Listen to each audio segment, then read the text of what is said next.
சாம் அவனுடைய computer screen முன்னாடி பயங்கரமாக சாதிச்சிட்ட மாதிரி ஸ்மைல் பண்ணிக்கிட்டு உட்காந்துக்கிட்டு இருந்தான். கம்ப்யூட்டர் ஸ்க்ரீனுக்குள்ளே ஒரு கதறல் சத்தம், எலிசாவுடைய கதறல் சத்தம். சாம், is that you please Sam, என்னை காப்பாற்று, இதை பண்ண வேணான்னு சொல்லு அப்படின்னு சொல்லி திரும்ப எலிசாவுடைய கதறல் சத்தம். அந்த ஒரு கதறல் சத்தத்தை கேட்ட சாம் இன்னமும் பயங்கரமாக சந்தோஷப்பட்டான். ஏதோ ஒன்று பெருசாக சாதிச்சிட்டா மாதிரி அவன் அந்த கம்ப்யூட்டர் ஸ்க்ரீனையே பார்த்துக்கிட்டு இருந்தான். ஃபைனலாக அப்படியே அவனுடைய கம்ப்யூட்டரை லாக் ஆஃப் பண்ணிவிட்டு ஷட் டவுன் பண்ணிவிட்டு அந்த இடத்துலேருந்து கிளம்பி போகிறான். யார் இந்த சாம்? யார் இந்த எலிசா? எலிசாவுக்கு என்ன ஆச்சு? நீங்கள் பார்த்துக்கிட்டு இருக்கிறது டார்க் வெப் ஸ்டோரிஸ். நான் உங்கள் Varadaraja and welcome to Varadaraja vibes. இது வரைக்கும் நீங்கள் சேனலை சப்ஸ்கிரைப் பண்ணாமல் பார்த்துட்டு இருந்தீங்க அப்படின்னா சப்ஸ்கிரைப் பண்ணிக்கோங்க. அப்போ தான் நான் அடிக்கடி போடுற வீடியோஸ் உங்களால் பார்க்க முடியும். இப்போ வாங்க ஸ்ட்ரெயிட்டாக வீடியோக்குள்ளே போகலாம்.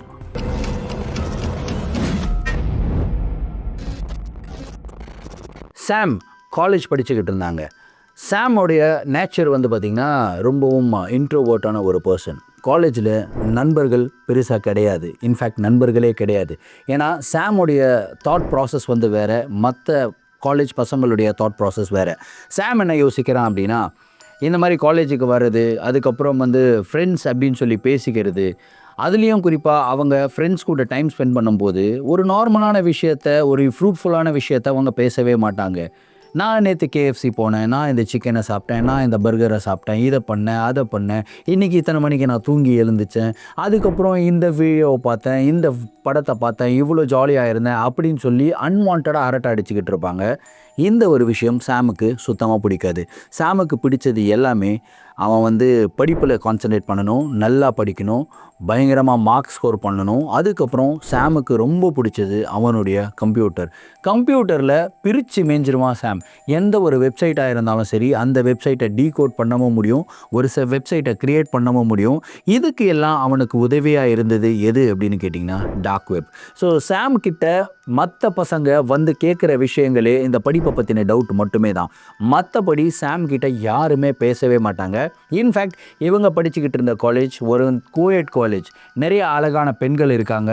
பெண்கள் கூட சாம் என்ன தான் பார்க்குறதுக்கு மாடல் மாதிரி இருந்தாலும் சாம் கிட்ட வந்து பேசுகிறதுக்கே விருப்பப்பட மாட்டாங்க. ஏன்னா அவனே ஒரு மூடியான பர்சன். அவன்கிட்ட போய் உட்கார்ந்தாலே வந்து முறைக்கிறான். அவங்ககிட்ட போய் என்ன பேசுறது அப்படின்னு சொல்லிட்டு சாமை அவாய்ட் பண்ணிவிட்டு எல்லாருமே தனியாக இருக்கிறதுக்கு தான் ப்ரிஃபர் பண்ணுவாங்க. அவங்களுடைய கேங்கு கூட இருப்பாங்க. ஸோ இந்த மாதிரி போய்கிட்டு இருக்கிற தருவாயில் ஃபர்ஸ்ட் இயர் எண்டில் வந்து பார்த்திங்கன்னா எலிசா அப்படின்ற ஒரு பொண்ணு அவங்க காலேஜில் வந்து ஜாயின் பண்ணுது. லேட்டாக தான் ஜாயின் பண்ணுது. ஸோ அந்த எலிசா பார்க்குறதுக்கு பயங்கர பியூட்டிஃபுல்லுங்க. அப்படியே ஆஞ்சலினா ஜோலியை மாதிரி இருக்குது அப்படின்னு சொல்லலாம். ஸோ அவ்வளோ அளவுக்கு அழகான பொண்ணு. அந்த காலேஜில் இருக்கிற பசங்க எல்லாருமே எலிசாவை பார்த்த உடனே ஜொல்லு விட ஆரம்பிக்கிறாங்க. ஆஹா, எலிசா கூட்ட ஃப்ரெண்ட் ஆகிட்டா நல்லா இருக்குமே அப்படின்னு சொல்லிட்டு மனசுலேயே நினச்சிக்கிட்டு இருக்கும்போது எலிசா கிளாஸுக்குள்ளே அப்படியே மெதுவாக நடந்து வராங்க. எல்லா பசங்களுமே வந்து பார்த்திங்கன்னா அவங்க உட்காந்துக்கிட்டு இருக்கிற இடத்துலேருந்து கொஞ்சம் லைட்டாக நகர்ந்து உட்காடுறாங்க. அவங்களுடைய ஆசை என்னென்னா எலிசா இங்கே வந்து உட்காரணும் அப்படின்னு சொல்லி தான் முயற்சி பண்ணுறாங்க. ஆனால் எலிசா எல்லாரையும் பார்க்குறாங்க. லாஸ்ட் பெஞ்சில் ஒரு பர்சன் எலிசா வந்ததும் கூட கவனிக்காமல் சைலண்ட்டாக உட்காந்துக்கிட்டு இருக்கான். அந்த பர்சன் தான் சாம் எலிசாவை கவனிக்கலை. எலிசா வந்து தான் பக்கத்தில் உட்காரணும்னு நினச்சி நகர்ந்து உட்காரல. இந்த எல்லா விஷயங்களையும் பார்த்த எலிசா ஃபைனலாக சாம் பக்கத்தில் போய் உட்காடுறாங்க. சாமுமே அதை வந்து பெருசாகவே எடுத்துக்கல. கம்முன்னு சரி யாரோ உட்காடுறாங்க அப்படின்னு சொல்லிட்டு சைலண்டாக உட்காந்துட்டு கிளாஸை கவனிக்க ஆரம்பிக்கிறான். இதுவே வந்து எல்லா பசங்களுக்குமே லைட்டாக ஒரு பேர்னிங்காக கொடுக்க ஆரம்பிக்குது. என்னடா இது, நம்ம இவ்வளோ நகர்ந்து உட்காடுறோம், இவங்க இந்த பொண்ணை வந்து இம்ப்ரெஸ் பண்ணணும்லாம் முயற்சி பண்ணுறோம், இந்த பொண்ணு போய் அவன் பக்கத்தில் போய் உட்காருதே அப்படின்னு சொல்லி ஃபீல் பண்ண ஆரம்பிக்கிறாங்க. அதுக்கப்புறம் எலிசாவுக்கு ஒரு செட் ஆஃப் ஃப்ரெண்ட்ஸ் வந்து உருவாகிறாங்க. கிட்டத்தட்ட ஒரு வாரத்தில் எலிசா வந்து அந்த கிளாஸில் இருக்கிற ஃபேவரட்டான ஒரு பொண்ணாக மாறுறாங்க. ஸோ எல்லா பசங்களுமே எலிசா கிட்ட வந்து ப்ரப்போஸ் பண்ண ஆரம்பிக்கிறாங்க. ஆனால் எலிசா யாருக்கிட்டேயும் இன்ட்ரெஸ்டே காட்டலைங்க. ஃபைனலாக சாம் வந்து நல்லா படிப்பாங்க, எலிசாவும் நல்லா படிப்பாங்க. ஒரு நாள் அவங்க கிளாஸில் வந்து ஒரு எக்ஸாம் மாதிரி வைக்கிறாங்க, ஒரு டெஸ்ட் மாதிரி வைக்கிறாங்க. அந்த டெஸ்ட்டில் வந்து எலிசா ஃபஸ்ட் மார்க் ஸ்கோர் பண்ணுறாங்க, சாம் செகண்ட் மார்க் ஸ்கோர் பண்ணுறாங்க. சரித்திரத்திலேயே இது நடக்காத விஷயம். ஏன்னா சாம் தான் அந்த காலேஜில் எப்பயுமே ஃபஸ்ட் மார்க் ஸ்கோர் பண்ணுவான். இதை பார்த்த உடனே சாம் முதல் தடவையாக எலிசாவுடைய முகத்தை பார்க்குறான். எலிசா ஸ்மைல் பண்ணுறாங்க. ஹாய் ஐ எம் எலிசா அப்படின்னு சொல்கிறாங்க. சாமுமே வந்து கை கொடுத்து ஹாய் ஐ எம் சாம் அப்படின்னு சொல்கிறான். அதுக்கப்புறம் வந்து சாமும் எலிசாவும் கொஞ்சம் லைட்டாக பேச ஆரம்பிக்கிறாங்க. படிப்பு சம்மந்தப்பட்டு தான் பேச ஆரம்பிக்கிறாங்க. கிட்டத்தட்ட ஒரு 15 நாட்கள் இப்படியே போகுதுங்க. எலிசாவும் சாமும் 2 பேரும் நிறைய டைம் வந்து ஸ்பெண்ட் பண்ண ஆரம்பிக்கிறாங்க. அப்படியே படிப்புலேயே வந்து மூழ்கிடுறாங்க. அந்த காலேஜில் இருக்கிற மற்ற பசங்க எல்லாமே பயங்கரமாக பொறாமப்பட ஆரம்பிக்கிறாங்க. என்னடா இந்த பொண்ணு யார்கிட்டையும் பேசாமல் அவங்ககிட்ட மட்டும் பேசிக்கிட்டு இருக்கே அப்படின்னு சொல்லி பொறாமப்பட ஆரம்பிக்கிறாங்க.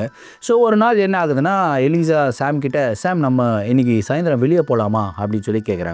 ஓகே எலிசா நம்ம போகலாம் அப்படின்னு சொல்லிட்டு சாமும் எலிசாவும் வெளியே ஒரு மூவி டேட்காக போகிறாங்க.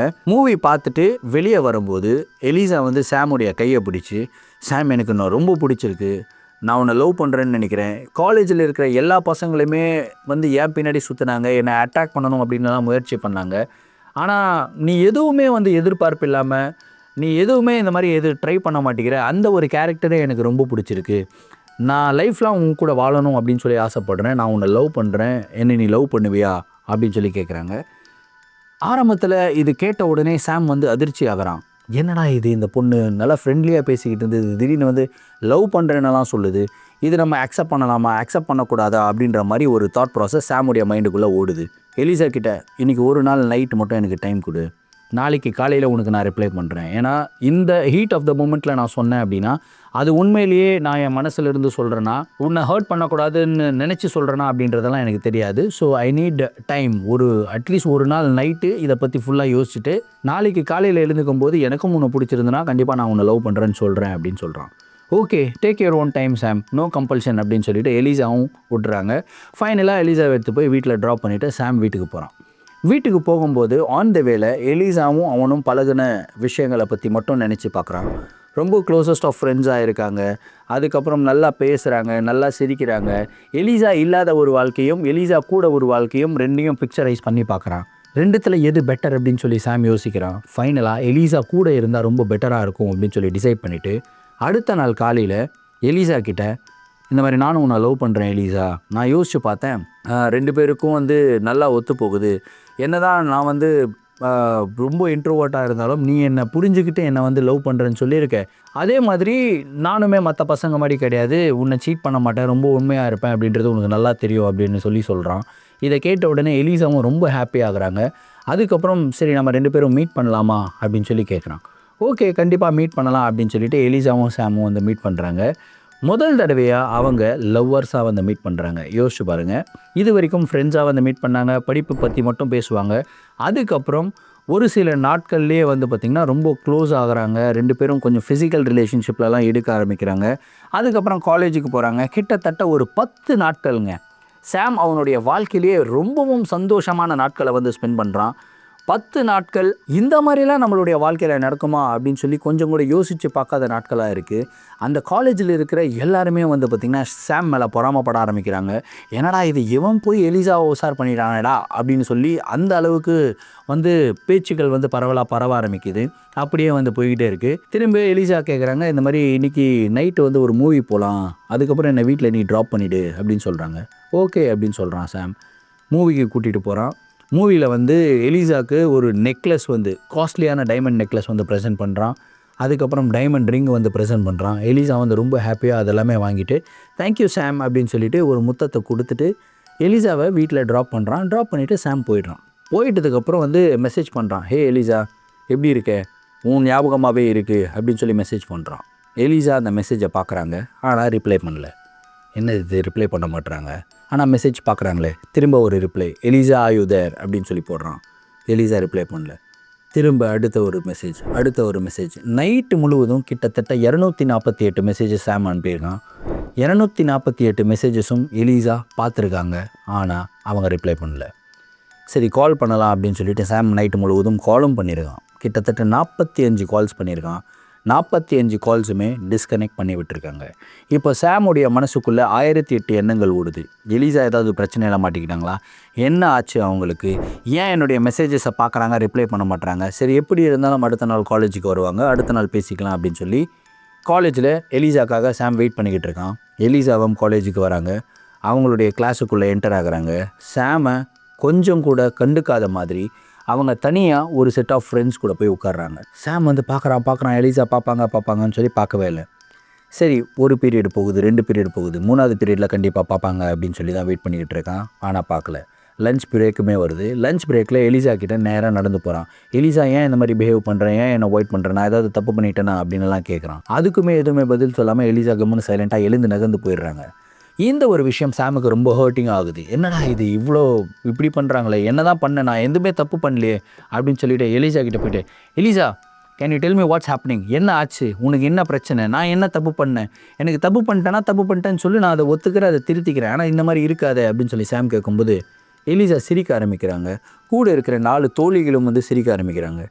என்னாச்சு, ஏன் சிரிக்கிறீங்க அப்படின்னு சொல்லிட்டு சாம் பதட்டமாக கேட்கும்போது எலிசா சொல்கிறா, இட்ஸ் ஜஸ்ட் அ கேம் சாம், நீ வந்து ரொம்ப இன்ட்ரோவர்ட்டு, உன்கிட்ட யாருமே க்ளோஸ் ஆக முடியாது, உன்னை பேச வைக்க முடியாது, உன்னை வந்து லவ் பண்ண வைக்க முடியாது அப்படின்னு தான் என்கிட்ட சேலஞ்ச் பண்ணாங்க. அதுக்கப்புறம் நான் சேலஞ்சை அக்செப்ட் பண்ணேன். அதுக்கப்புறம் உன்னை லவ் பண்ண வைக்கிறேன்னு சொன்னேன். 1 வாரம் அதுக்கான டைம் கேட்டேன். அந்த 1 வாரத்தில் உன்னை லவ் பண்ணவும் வச்சேன். அதுக்கப்புறம் லவ் பண்ணுற மாதிரி கொஞ்சம் நடிக்கணும் இல்லையா, அதுக்காக தான் நான் உன் கூட ஃபிசிக்கலாகவே இருந்தேன் அப்படின்னு சொல்கிறாங்க. இது எல்லாமே ஒரு கனவாக நினச்சி மறந்துடு. உன் வாழ்க்கையில் இருக்கிற ஒரு மிகப்பெரிய சாதனையே நான் உன் கூட ஃபிசிக்கலாக இருந்தது தான். அதை மட்டும் ஞாபகத்தில் வச்சுக்கோ. மிச்சதெல்லாமே மறந்துடு. எப்பப்பெல்லாம் உனக்கு தனியாக சாட்டிஸ்ஃபை பண்ணிக்கணும்னு ஆசைப்படுறியோ அப்பப்பெல்லாம் நம்ம ஒன்றா இருந்த விஷயங்களை ஞாபகத்தில் வச்சு நீ வந்து சாட்டிஸ்ஃபை பண்ணிக்கோ அப்படின்னு சொல்லி ஏளனமாக சிரிக்கிறாங்க. அந்த ஒரு நேரத்தில் சாமுடைய உலகமே அப்படியே உடஞ்சி போயிடுச்சுன்னு சொல்லலாம். சாம் அந்த இடத்துலேருந்து எதுவுமே பேசலை, சைலண்ட்டாக கிளம்பி போய்ட்றான். 2 நாட்கள் கழித்து காலேஜ் ஓப்பன் ஆகுது. திரும்பியும் வரான். சாட்டர்டே சண்டே லீவு, மண்டே வந்து வரான். எலிசா வரல. டியூஸ்டே எலிசா வரல. வெட்னஸ்டே எலிசா வரல. எல்லாருமே வந்து எலிசாக்கு என்னாச்சு காணோம். சாம் கிட்டே என்ன இப்போ எலிசா வரல, உனக்கு எதுவுமே கவலையா இல்லையா, அவளே எனக்கு கேமுன்னு சொல்லிட்டா, அதுக்கப்புறம் அவளை பற்றி நான் ஏன் யோசிக்கணும், நான் அதை யோசிக்க மாட்டேன், ஐ மூவ் ஆன் அப்படின்னு சொல்லிட்டு சாம் ரொம்ப கேஷுவலாக பேசிட்டு அதுக்கப்புறம் அவனுடைய டெஸ்கில் போய் உட்காந்துக்கிறான். உட்காரும்போது சாமுடைய முகத்தில் ஒரு லைட்டான புன்னகை. அந்த புன்னகை எதுக்கு அப்படின்னா, எலிசாக்கு என்ன ஆச்சு அப்படின்னு யாருக்கும் எதுவும் தெரியாது, ஆனால் சாமுக்கு மட்டும்தான் தெரியும். அன்னைக்கு நைட்டு, ஃப்ரைடே நைட், சாம் வந்து எலிசாவை நினச்சி அழுதுகிட்டு இருந்தான். அவனுடைய டார்க் வெப் ஆக்சஸ் பண்ணிக்கிட்டு இருந்தான். டார்க் வெப்பில் நிறையா விஷயங்கள் இவன் கற்று வச்சுக்கிட்டு இருந்தான். ரொம்ப நல்லாவே தெரியும் எப்படி ஒரு இல்லீகல் டிரான்சாக்ஷன் அதில் பண்ணுறது, எப்படி வந்து வெப்சைட்டை ஹேக் பண்ணுறது, எல்லா விஷயங்களும் தெரியும். இன்னொரு விஷயம், மனுஷங்களை டார்ச்சர் பண்ணுவாங்க, அவங்கள எப்படி ஹையர் பண்ணுறது அப்படின்னும் சாம் தெரிஞ்சு வச்சுருந்தான். ஸோ அவங்களுக்கு தேவை ஒரு டார்கெட். சாம் வந்து அந்த இண்டிவிஜுவல்ஸ்க்கு வந்து பார்த்திங்கன்னா ஒரு வேலையை கொடுக்குறான். எலிசாவோடைய ஃபோட்டோ அப்லோட் பண்ணுறான்.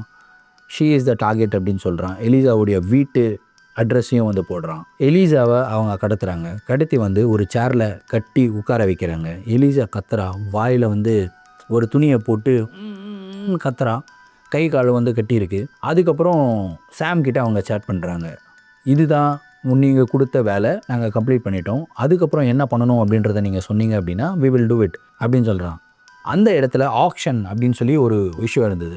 ரெட் ரூம் ஆக்ஷன் அப்படின்னு சொல்லி சாம் டைப் பண்ணிடுறான். இந்த ரெட் ரூம் ஆக்ஷன் எப்படி என்னென்னா, ஒரு சிவப்பு கலர் ரூம்குள்ளே எடுத்துகிட்டு போவாங்க, இல்லாத விஷயங்களை எலிசா கிட்ட பண்ணுவாங்க. அந்த ரெட் ரூமை பார்க்குறதுக்காகவே கிட்டத்தட்ட ஒரு 10,000 to 20,000 சைக்கோபேட்ஸ் இருப்பாங்க. அந்த ஒரு பர்சனுமே ஒரு வேண்டுகோளை வந்து வைப்பான். எலிசா கிட்ட இதை பண்ணு அதை பண்ணு அப்படின்னு சொல்லி ஒரு மெசேஜ் போடுவான். அதில் இன்ட்ரெஸ்டிங்கான மெசேஜ், யார் அதிகமாக பே பண்ணுறாங்களோ அவங்க சொல்கிற விஷயத்தை எல்லாம் உயிரோடு இருக்கும்போதே எலிசா மேலே அந்த 2 நபர்கள் வந்து செய்வாங்க. ஆனால் அந்த 2 நபர்களுடைய முகம் யாருக்குமே தெரியாது. அவங்க வந்து ஒரு கோட் ஃபேஸ் வந்து போட்டிருப்பாங்க, ஒரு மாஸ்க். அதே ரெட் ரூம்குள்ளே கூட்டிகிட்டு போகிறாங்க. சாம் அப்படியே அவனுடைய கையை கட்டி உட்காடுறாங்க. முதல்ல அவன் எல்லா மெசேஜஸையும் படிக்க ஆரம்பிக்கிறான். அந்த டைமில் சாம் கிட்ட அவங்க கேட்கவே இல்லை. ஏன்னா அந்த ரெட் ரூம்குள்ளே கிட்டத்தட்ட ஒரு 10,000 பேர் இருக்காங்க. அந்த ஒரு இதை லைவாக வாட்ச் பண்ணிகிட்டு இருக்காங்க. ஒரு நபர் வந்து $10,000 பே பண்ணிவிட்டு, இந்த பொண்ணு பார்க்குறதுக்கே அழகாக இருக்கா, அவளுடைய அழகை மறைக்கிற மாதிரி இருக்கிற ஒரே விஷயம் அவளுடைய தலைமுடி தான், தலைமுடி வந்து அவளுடைய முகத்தில் வந்து விழுகுது, ஸோ ஒரு முடியாக கையில் பிடிங்கி எடுங்க அப்படின்னு சொல்லி ஒரு மெசேஜை டைப் பண்ணுறாங்க. $10,000 அப்படின்னு சொன்னதுக்கப்புறம் எஸ் பாஸ் அப்படின்னு சொல்லிட்டு அந்த கோட் ஃபேஸ் போட்ட 2 நபர்கள் கையினால் ஒரு முடியாக பிடுங்க ஆரம்பிக்கிறான். பிடுங்க எலிசா வந்து கத்துறா, அப்படியே தலையிலிருந்து ரத்தம்லாம் அப்படியே வலிய ஆரம்பிக்குது. டோட்டலாக அவளுடைய முடியை கையினாலே பிடுங்கி எடுத்து விட்டுறாங்க. அதுக்கப்புறம் வாட்ஸ் நெக்ஸ்ட் அப்படின்னு சொல்லி அந்த கோட் ஃபேஸ் வந்து கேட்குறான். அதுக்கு இன்னொருத்தன் $5,000 பே பண்ணிவிட்டு அவளுடைய நெகங்களை பிடுங்கி எடுங்க அப்படின்னு வந்து சொல்கிறான். அதே மாதிரி எலிசாவுடைய நெகங்களை பிடுங்கி எடுக்கிறான்.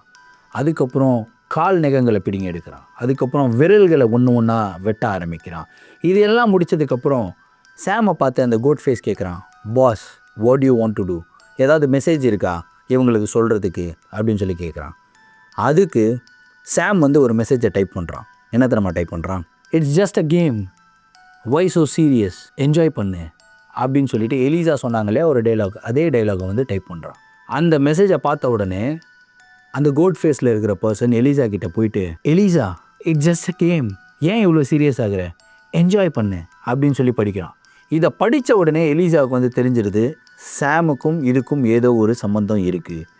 எலிசா கதற ஆரம்பிக்கிறான், சாம் என்னை காப்பாற்று, என்னை காப்பாற்று, சாம் நீ தான் எனக்கு தெரியும், Sam Sam please Sam please Sam please Sam என்னை காப்பாற்று சாம், எனக்கு ஏதோ ஆகுது சாம், பரவாயில்ல நான் எல்லாமே மன்னிச்சிடறேன் சாம், உன் கூட லைஃப் லாங் கூட இருந்துடுறேன் சாம், ப்ளீஸ் சாம் என்னை காப்பாற்று காப்பாற்று காப்பாற்றுன்னு கதறான். அந்த கதறல் சத்தம் சாமுக்கு தாலாட்டு சத்தம் மாதிரி கேட்குதுங்க. சிரிக்க ஆரம்பிக்கிறான். அதுக்கப்புறம் எலிசாவுடைய நாக்கை ஒரு கட்டிங் பிளேயர்னால் பிடிக்கிறாங்க. இவன் ரொம்ப கத்தரா, இவளுடைய நாக்கை பிடிங்கி எடுக்கணும் அப்படின்னு சொல்லி உயிரோடு இருக்கும்போதே நாக்கை பிடிங்கி எடுக்கிறாங்க. இதை பார்த்த உடனே சாம் பயங்கர சந்தோஷப்பட்டுட்டு அவனுடைய கம்ப்யூட்டரை ஆஃப் பண்ணிவிட்டு அந்த இடத்துல இருந்து கிளம்புறான். அவனுக்கு அவனுடைய நினச்ச வேலை வந்து நடந்துச்சு. எலிசா என்ன ஆனா அப்படின்னு யாருக்குமே தெரியாது. ஆனால் சாமுக்கு தெரியும். ரொம்ப கொடூரமான ஒரு மறைவை எலிசா சந்திச்சிருப்பான். எலிசாவுடைய உடல் மூளை யாருக்குமே கிடைக்காது. இன்ஃபேக்ட் அதை கிடைச்சாலும் அவங்க அப்பா அம்மா அந்த உடலை பார்த்து கண்டுபிடிக்க முடியாத அளவுக்கு எலிசா வந்து டார்ச்சரை அனுபவிச்சிருப்பாள். இது எல்லா விஷயத்தையும் தெரிஞ்சு சாம் காலேஜில் சிரிச்சுக்கிட்டே உட்காந்துட்டு இருந்தான்.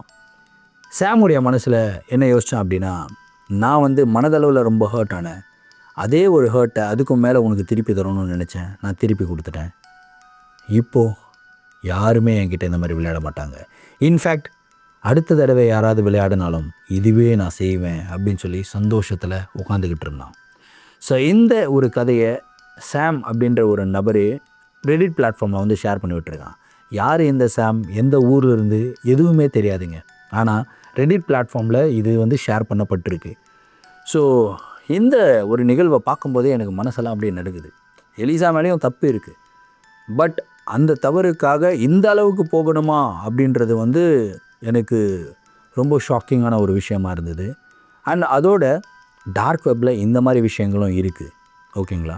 ஸோ மனசளவில் ரொம்பவும் கஷ்டப்படுற விஷயங்கள், காட்சிகள் எல்லாமே வந்து பார்த்திங்கன்னா டார்க் வெப்பில் இருக்குது.